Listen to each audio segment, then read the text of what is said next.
In this video, I will take you through everything you need to know about the ESKUTE RTX electric dirt bike. If you are looking for an affordable way to hit the trails without the noise of a gas engine, this might be the ride for you. We are starting with the design, which features a rugged aluminum frame and a sleek battery integration that makes it look like a high-end machine. The heart of this bike is a powerful motor that delivers impressive torque, allowing you to climb steep hills with ease.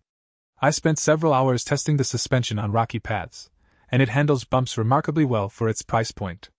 One of the standout features is the dual hydraulic disc brakes, which provide reliable stopping power even in wet conditions. The battery life is also quite impressive, giving you enough range for a solid afternoon of exploration before needing a charge.